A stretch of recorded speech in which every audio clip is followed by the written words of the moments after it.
Okay. Welcome everyone. I'm Melissa. I'm the Development Officer for UA DevSoc for 2022, and here I am joined today with Daniel, the lovely judge that everyone knows and loves, to give us some more information about training. And I hope everyone finds this helpful for the upcoming joint scroll and Thropy in the next half of the semester. So Daniel, could you please introduce yourself?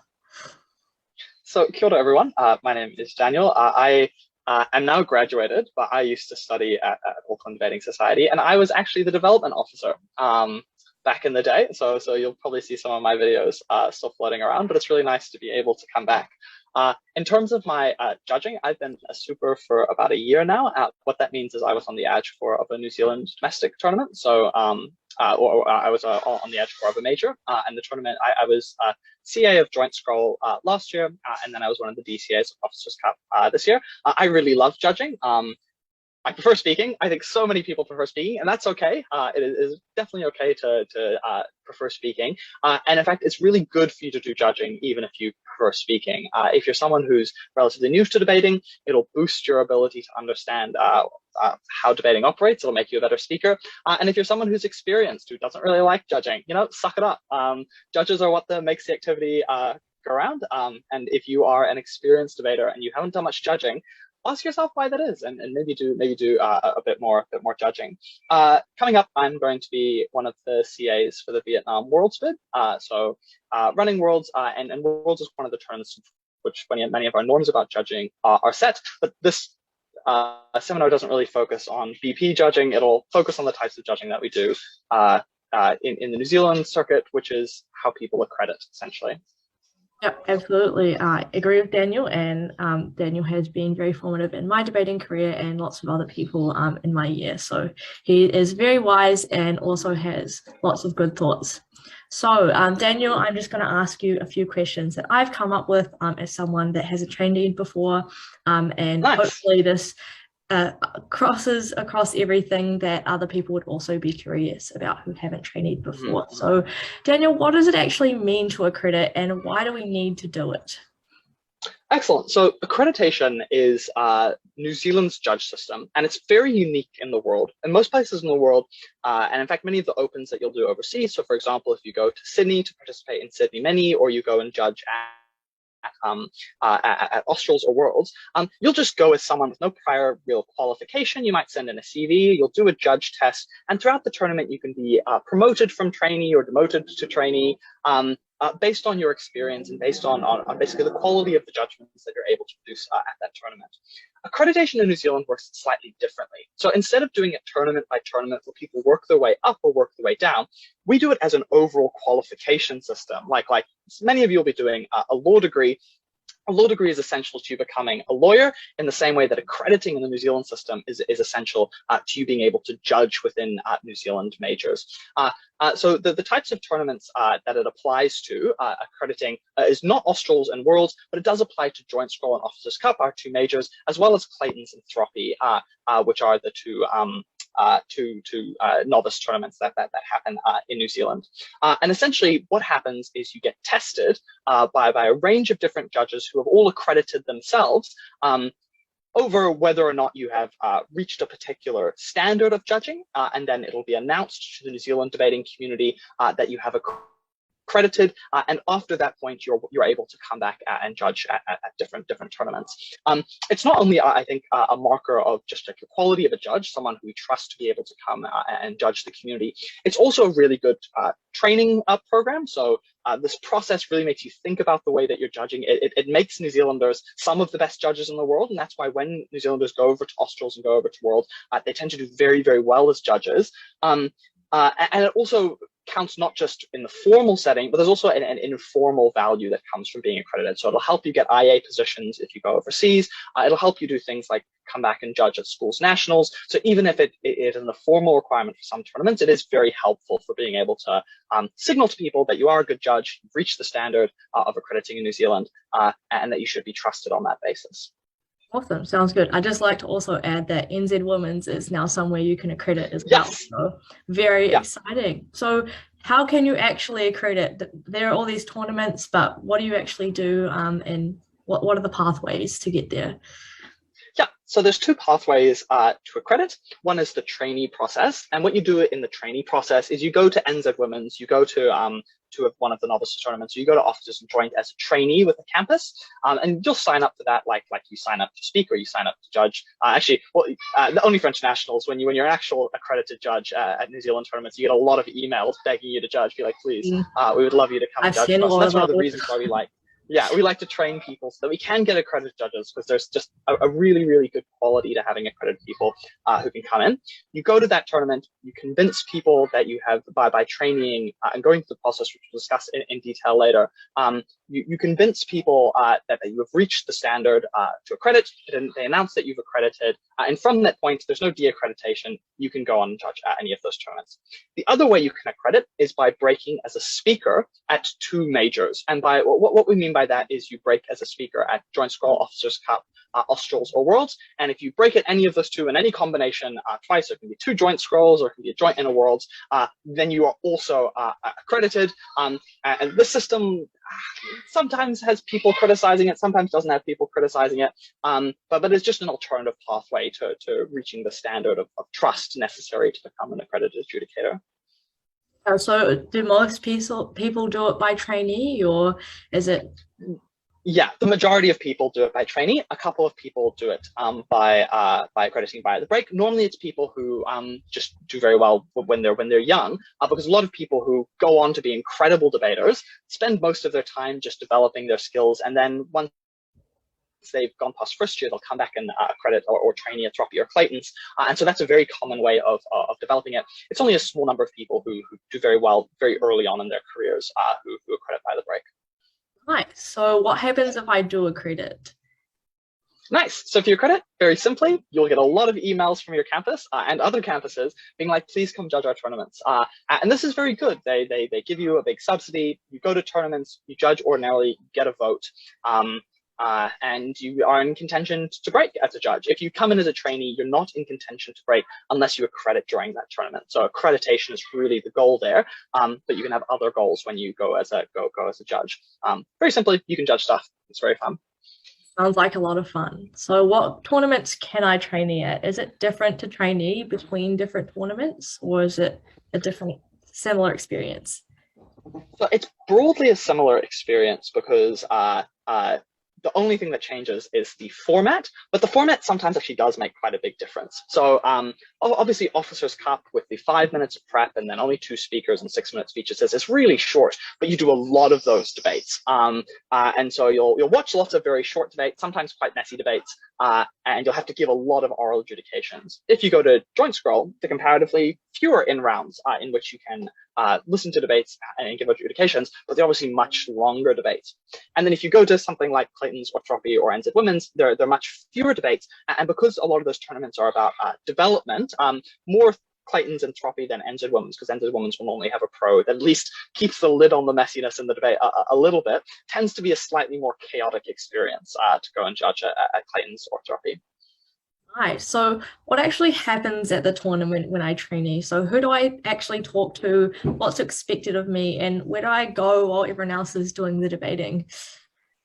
Nice. So process chat. So the first thing that happens when you go to the tournament is you'll go and listen to the briefing, and then hopefully the adjudication core, who are the people who are running the tournament, they'll introduce themselves at the front. They're the ones who picked your promotions for that tournament. Will introduce themselves to you, will introduce you to the other accredited judges at that tournament, because you work really closely with those adjudicators in terms of checking whether you have reached the standard. And what happens is you go and watch the debate like any other judge. You take your notes, you write your adjudication, and then you'll come back and you'll have 5 minutes only, so it's a little bit quicker than sometimes judges would take, to explain your decision to the panel of accredited judges. At the end, They might ask you some questions. They'll look at the ballot that you've presented.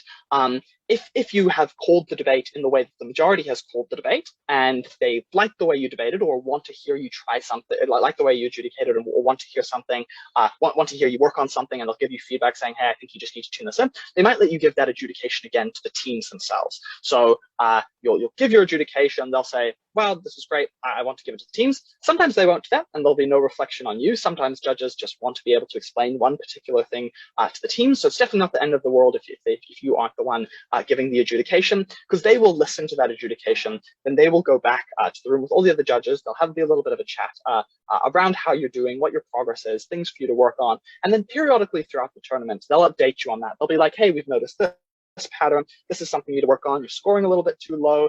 You're taking a little bit too much time on that first point. It leaves you crunched on all the other points. So you will get a little bit of feedback on how that operates. And you should go up and talk to your judges after rounds. Be like, how did I do? What are things I can improve on? Because those are the people who are assessing you essentially, and listening to your adjudication and seeing if it's the type of things that they would be doing when they give their adjudications.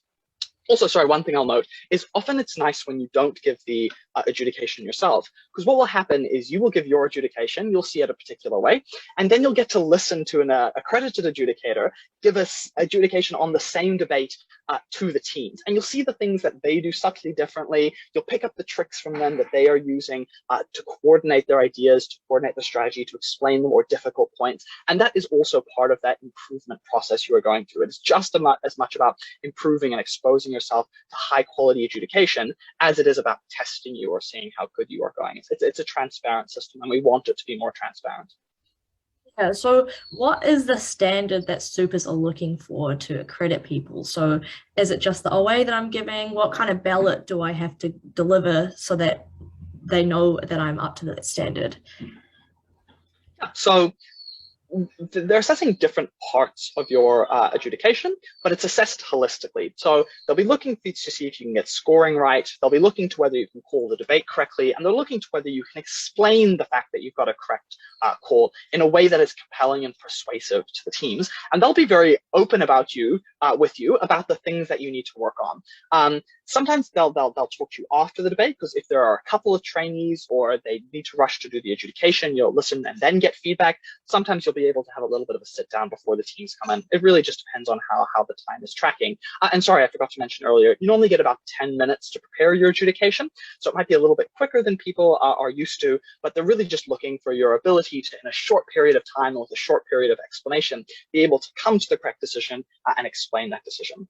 The overall standard that is looked for is called competitive to break. So this is a very high standard. It's very difficult to accredit. A lot of people accredit on their second try.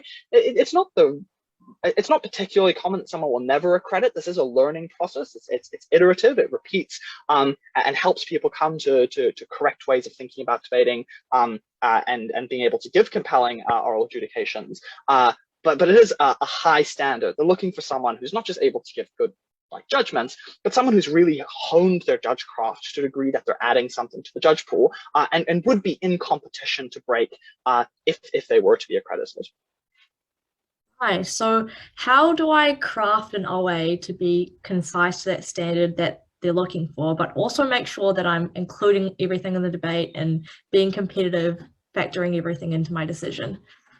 Yeah, excellent question. You get 5 minutes, and I'm potentially I'm maybe a little bit of a radical on this. You just don't need that much time to give an OA. A lot of people spend heaps of time describing what happens in the debate, when really what they need to be doing is to saying, you made this argument, you made this argument. Here are the important facets of that argument that came into play when I'm trying to decide which way the debate goes, and then analyzing it. So it's not just describing everything. First speaker said this, this first speaker said this, and this first speaker said this. It's really going through the debate with an analytical lens, such that people who were in the debate, who watched the debate unfold, would be able to understand what has happened in that debate and why the decision was come to. So ways to make yourself more concise once you've got that attitude in the back of your mind. And sorry, just one thing I'd add is a little bit of a plug. For Nepal Australs, we put together a workshop on how to give an effective oral adjudication. I'd encourage people, if they're keen to learn more just about judge craft in general and how you can be improving as a judge, to go and watch that video on the more specific, here's how you judge side of it. But what the real way you should train yourself is just by not only having the first time you judge be at the tournament you're trying to accredit at. Go to all of the practice debates that you can, that your campus is holding, because they'll likely have an accredited judge there. Or if you're judging good teams, there'll be accredited judges within those teams themselves who'll be able to tell you, I thought you did this well, I thought you need to work on this. And the more judging that you do, the more you'll be able to slice down your adjudication to make it crisp, clean, non-repetitious, hitting the exact points that need to be hit, such that when you start giving that to the people at the tournament itself, you're able to meet those time frames without your adjudication just ballooning. Excellent. So for the ballot, I've done the OA. What are the scoring ranges for the tournaments I trainee at? Is there a way that I can find that out? And how do I score it accurately? This is a very difficult question, because even among accredited adjudicators, there's a little bit of diversity in the way that people apply scoring. The key way to do it is by exposing yourself to people who are judging and then basically just copying their vibes. Like, you see a debate, you judge it with an accredited adjudicator, they're like, this is a 73, and you're like, okay, this is a 73, and start internalizing that internal scale. It's just kind of impossible until you start interacting with accredited adjudicators and watching what the quality is where they start giving particular scores. I would note that unless you're going really, really high or really, really low, what the judges are looking for is not necessarily, have they perfectly done this? If you're all 1 point ahead of someone or 1 point below someone, no, it doesn't really matter that much, especially in a panel where there will be some diversity. And normally you will find yourself within the range of expressed opinions, because what you're attempting to situate each speech against is the average of the tournament. And people will have a slightly different conception of what the average of a tournament is. They'll have a slightly different conception of like strengths and weaknesses of different teams. So that's stuff that plays into the natural variety of scores. And so your ballot will never perfectly match another judge's, and accredited judges' ballots never perfectly match other accredited judges.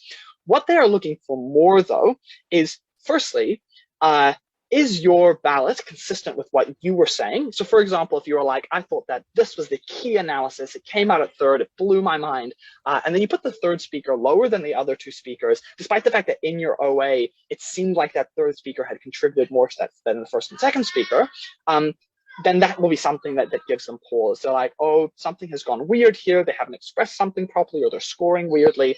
And that's something that can stand in the way of accreditation or you reaching that standard. The second thing they look for then is the relative scores that you give people. So say, for example, you're judging with someone and they thought that the third speaker was way better or way worse than the first and second speaker, but you don't have that reflected. Either you have the third speaker is better or the third speaker is equal or something. That might indicate to them that something in the way that you were assessing the debate or thinking of the debate is incorrect.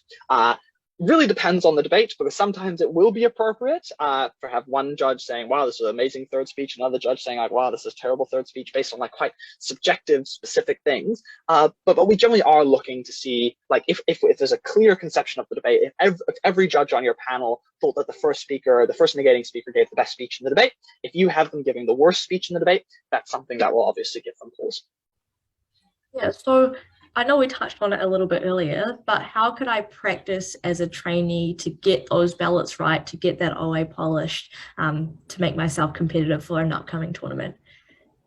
Yeah, so interacting with accredited adjudicators is the biggest, and also don't feel constrained to your campus. If you have a friend at another campus, be like, hey, I would love to trainee some of your debates. Please bring me along, because most of the time they'll have an accredited judge. You can be exposed to that judge, see the way that they're judging, and get some feedback on how you're doing. Aside from just doing lots of practice debates, there are also some general things you can do to improve your just like judgecraft. One of the major ones is just watching good debates. So go to the Australs, because it's mainly Australs. Like BP is weird. Like PP is weird. Try not to think about it too much when you're trying to accredit, because it's just a whole different ball game. It's very international. People judge very differently. But if you go and watch Australs debates, especially the out rounds, you're not only able to like watch a very high quality debate. And there are so many recorded debates from Nepal Australs. So if you're ever looking for one, you can go and watch Auckland one, you can go and watch Ateneo, you can go and watch Sydney, you can watch excellent, excellent teams debating. And that'll just like inculcate you in what it means to watch good debaters. You see the things they're doing, and you start acclimatizing yourself just to that high quality debating. That's an important step to do. And of course, there are also like old Joint Scroll videos. So you can watch the semifinals and finals from Joint Scroll last year. All you need to do is just look that up on the New Zealand University Debating Facebook page, and that will normally pop up, or it'll be different campuses who have it. But do a bit of digging around and maybe share it with other trainees so they can watch it. But also, you will hopefully be able to see ballots that have been prepared by people. So if you go to the Joint Scroll tab and then you watch one of the Joint Scroll out rounds, you'll be able to see what the actual judges in the debate scored that. Note there's often a little bit of inflation when people are judging out rounds, so they might score it a little bit higher than might be done if you saw it in rounds. So just be a little bit cautious of that, but that can at least help you see, wow, all of the judges thought this one speaker did something amazing, and I kind of missed what they were doing amazing. Maybe I need to rewatch that speech, rewatch the debate, figure out what was going on there, so I can start picking up those types of skills. So yeah, do lots of practice debates, watch lots of debates, do a lot of debating. Like, debating seems fun. Watch some videos about how to debate. Watch this video, watch the one that on the Australs page. Those are all things that'll increase your exposure to how to debate well, how to judge well. So what is what is this judge career progression that we kind of hear about but don't really know about until you experience it yourself? Nice. So this actually might have been smart for us to explain this a little bit earlier. Supers are, so honestly, don't worry about too much who a super is, because all of the judges who you will be giving your trainee adjudication to will be reflecting that back to the overall group. Supers are the ones who make the decisions. So to become a super, you have to be on the ADJ core of Joint Scroll or Officers Cup, or to be on the ADJ core of Australs or Worlds. I'm not sure if AWDC makes you super. I don't think it does yet. That's a conversation that periodically bubbles up. Yeah, but it's basically people who are elected to those ADJ cores are deemed to be of a sufficient quality that they can start determining what makes good judging. And those are the people who you'll often see them a couple of times throughout the tournament. They'll listen to you, they'll listen to what other people have to say about you. They might call you back so that they can view you. But they're the ones who make the decision about whether or not you end up accrediting.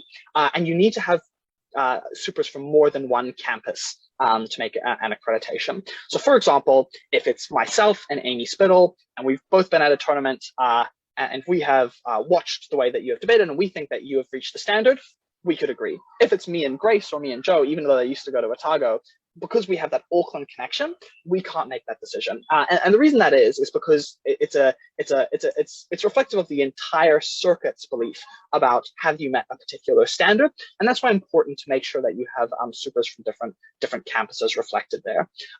Judging career progression, I'd encourage you to just do as much both of speaking and judging as possible. It's probably bad to get too specialized into one. If you get too specialized into judging, you lose touch of what the activity is actually like when you're doing it. You lose touch of the type of tricks that are done, and often can be quite difficult to push yourself. If you never do any judging, it doesn't give you that judge mindset, that killer instinct of what is the thing that's going to convince the judge. You're probably also not doing enough service to the society. So if you are an experienced debater, calling you out, go do more judging. But having both of those things is quite important. But there is definitely a distinct career progression for judges. So judges will, firstly, they'll accredit. That's the first step that they'll do. Then they will go, normally they'll judge a tournament like Joint Scroll or Officers Cup. And then after that point, when they've got some more experience, when they've started tweaking things up, because after you accredit, you're definitely not the perfect judge. You haven't really experienced the tumult of what it is like to actually be giving these decisions and actually have your decisions matter. But after that, you're being competitive to break. And breaking is the same way that we break speakers. A particular number of judges who've been given a certain amount, like have they been given good feedback? Have they been watched well? and do the adjudicator trust them to be able to give high quality out-round adjudications, will be asked to come to judge the semis, will be asked to come judge the final. A little bit different for Thropy and Clayton's in that most of the judges just break, and it's kind of just like we're all there, and they can get you some more experience. So if you are someone who's not yet ready to break, you're accredited, it's good to go to something like Clayton's or Thropy because you can get that out-round experience. You can just judge more and give more adjudications and then matter more. And then after hopefully you've broken, most of the time, for most people, it's ordinary to break before you start running for adjucators. But that's not like a hard and fast rule, but that tends to be the progression people have. You'll start applying for adjucators. And in New Zealand, there's an election. So you write a little CV, you send it in to NZUDC. And then the different presidents, different campuses vote to elect the 4 people to their adjudicator. And at that point, you become a super, voila, formidable, spectacular. You've become a super. And of course, there's also the international sides of things. You don't even need to be accredited here. It's a really good way to like learn, as long as you're not learning bad international habits, to go and judge at like Australs and to go and judge at Worlds, because it'll be wild. Like you'll see a whole bunch of different ways of judging and different ways of debating. It'll probably increase your worldliness quite a lot, and it'll increase your composure under pressure, and just those like basic skills of how to give a good adjudication. Like, my God, if you listen to like Nick Lozano giving just the most precise, beautiful adjudications, like there's a lot to learn from the international sphere, especially the way that Asian debaters judge. Asian debaters have a tournament called UADC, which is one of the 2 major regional tournaments just for Asia specifically. It's not Australs, which is us and Asia, but just for Asia specific, there's UADC. And in UADC, every single judge, including trainees, gives an adjudication. And it's extremely precise how they rank and rate their adjudicators. So often it leads to highly technically gifted adjudicators coming out of Asian circuits. You'll want to go and just expose yourself to the way in which they are judging, the skills that they have, and try and pick that up. And then obviously it applies the same way. A certain number of those judges are chosen to break at that tournament. And then sometimes, every year, they run applications processes for being elected to the Australs adjudicator and the World's adjudicator. That's obviously, once again, a step up. And then beyond that point, different bids approach people to become chief adjudicators, who then run the whole process. And it's those institutions, Australs and Worlds, which set a lot of our norms. But luckily, New Zealand has its own distinct judging culture, which ensures we have very high quality adjudications, quite like robust adjudicators who really listen closely and are able to identify things and articulate their ideas. And so it's good to really keep in mind that New Zealand in and of itself has a judging culture it's important to protect, and to make sure that we are not just following every international trend. We really think through what do we think the best form of debating is? What do we want debating to look like? What is important to our values as a circuit? And the accreditation process and the discussions you have as accredited adjudicators, it is really key to setting out those norms, setting out those expectations of what does make New Zealand debating special. Why should we care about New Zealand debating? What are the things that set us apart? There's so much to do as a judge. I wouldn't worry too much. Just bringing it back to the New Zealand circuit, once you become an accredited judge, what is the experience like at a tournament like Joint Scroll or Officers' Cup? What are you doing, and what kind of experiences do you get with teams? It's pretty fun. So New Zealand, because of the accreditation system, has a really high respect culture. It's good in some respects. So, for example, if you go overseas, like sometimes teams can be really hostile to you. Sometimes other judges can be really dismissive of you. There's a really weird competitive dynamic between judges, which is to a large degree absent in New Zealand. It's like a guild structure. Like, you trust the people who are judging with you. You respect their opinions. You're not, of course, only some of you can break. You're not really in competition with them because it's such a small tournament. And often those judges that you judge with will be people that you yourself have grown up with. It's really cool for me to go back to a tournament and to judge with people like Connor Seddon, because like I grew up with Connor. Like, we went to our first like Officers' Cups and Joint Scrolls together, and those are the people who you've stuck with through debating, and you've developed your debating craft, and it's really nice to see that community continue to be like reflected, and to be able to continue to interact with them. Often the judges are also like quite a bit older, so luckily I'm very rarely the oldest judge at a tournament, and that's glorious because I'm getting on in years, and it's a nice way to reconnect with the community and to talk to people about the type of stuff that made New Zealand debating special, and made your debating careers special. what else is there to say? Obviously, you spend a lot of time with other judges. You spend a lot of time discussing trainees. You spend a lot of time giving advice to other trainees and giving advice to younger speakers. So it's an incredibly rewarding experience because the way that our system is structured, that it is really people who are advanced in their careers who come back, give back to the society, help people grow. I could not encourage people more to come back and judge. It's also a lot less high pressure. So for a lot of people who are judging, when they start doing most of their judging, and I've judged, I don't know, 3-4 NZUDC tournaments in a row now. Like that came after probably my most intense speaking side of my career. So like a lot of effort being put into speaking. And though to be fair, I did a lot of judging while I was doing like the dregs of my international speaking career. And so it's a nice way to reconnect. It's much lower pressure than speaking. It's much lower pressure than judging overseas. It's good to come back, be grounded and be able to reconnect with the community. Nice. Just wanted to offer you the opportunity to any final words of wisdom or advice for people who are quite nervous or anxious about the trainee process, and obviously some words of wisdom about, not everyone accrediting first time, and not giving up on being accredited. Yeah. So there are a lot of excellent debaters, people who've won national tournaments, who did not accredit on their first try, who did not even accredit on their second try. I think the mindset you need to go into training with is, I'm going to learn how to be a better judge, because it will make you a better judge. Like the feedback you get, the nervousness you feel, that's the flames in which your like judging skills are being forged. So it's going to be an unpleasant process in some regards. Always pretending that away doesn't really work. You just got to be ready. You just got to do your practice, be okay with not accrediting, and knowing that you will be getting something out of that process, especially if you're making the most out of it. Also make sure that you're not just like not having fun. Like tournaments are still like a really enjoyable experience. Make sure you hang out with people. You'll be with other trainees, talk to them about their experiences, commiserate over, oh my God, I've split for the second time in a row. Which is not fatal, right? Splitting is not the end of the world, especially when it's a reasonable, well-justified split that you can explain. And